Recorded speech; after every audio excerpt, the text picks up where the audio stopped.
what, in your own words, would you describe it as, a silent comedy show?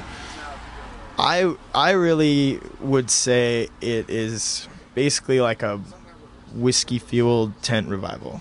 That's what I've distilled all the descriptions down into.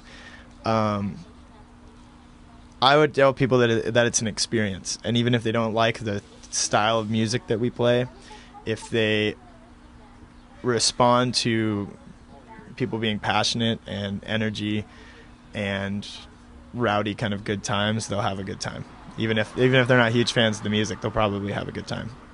Now, you guys are pretty well known for putting a little bit more of a personal touch on some of your albums and issues, and there was fan photos of actually hand drawn notes saying thanks for picking this up or what have you. Can you go into a little bit of the mindset behind that?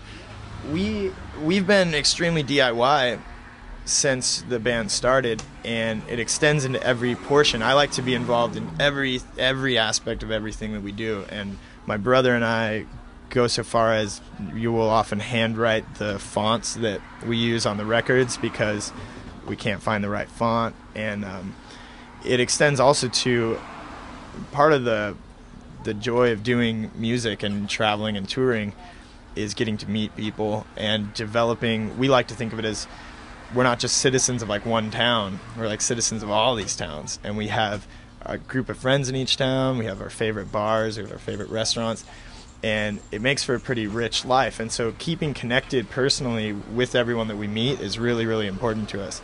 And so for myself, I used to handle our entire online merch operation, and I enjoy just writing a note to whoever ordered and telling them thank you because we're extremely appreciative. And just having that personal touch to it is really nice. I have to figure out some way to do it now because we just transferred all of that into a company's hands. It's getting really interesting on that side. I've done most of our behind-the-scenes work for years now, and right now we're going through a transition where a lot of that stuff is getting taken off of my plate, which is great because I'm aging like 5 years to every month with all that stuff, and it's kind of too much for one person to handle, so it's getting to the point where it's out of necessity. But it's a weird transition to figure out how to still retain our character, because everything from the way that we dress and the quirkiness of the sound and the way that our records look and all of that stuff is really personal to us, and we don't want to lose touch with that and lose that input. And we'll change, obviously, but we don't want someone to change for us. We'd like to do our own changing. You guys seem to be making quite a big impact in Los Angeles now. You've had a sort of a love affair coming up, and there seems to be an accumulation of fans who are showing up, waiting for your shows, hours ahead of time now. So, yeah, it's really exciting for us because we avoided LA for a long time in the band's formation process.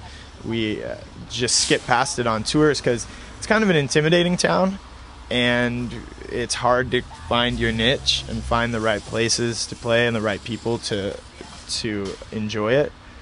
And I think once we kind of found this nucleus of awesome people up here who are just incredibly dedicated to music, like Steve and Trina and all these guys, I guess it kind of gave us hope for the town, and that we could find our own little bubble within LA where there's like-minded people who enjoy the stuff that we enjoy and have fun at the shows. So it's been cool to build a community up here because we didn't really know anyone up in this area for a long time, and now we actually look forward to coming to LA rather than being a little bit.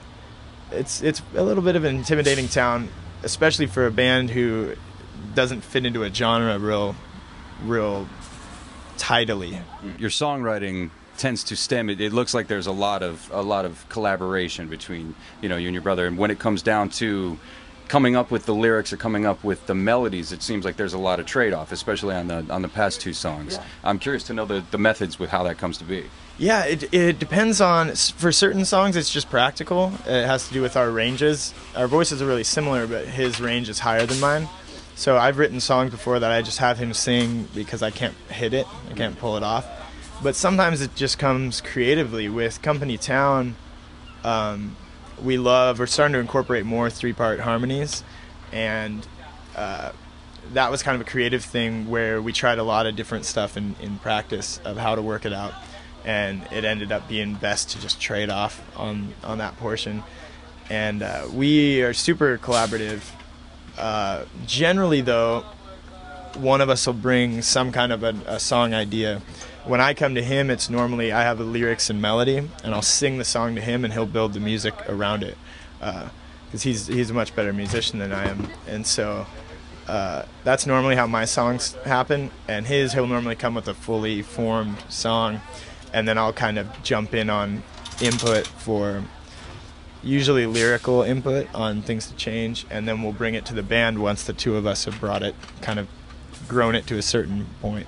But it's great to have your brother in a band. It's wonderful because we have a shorthand. You know, we've communicated for so long that it would be hard to have that level of collaboration with someone that you haven't known for so long.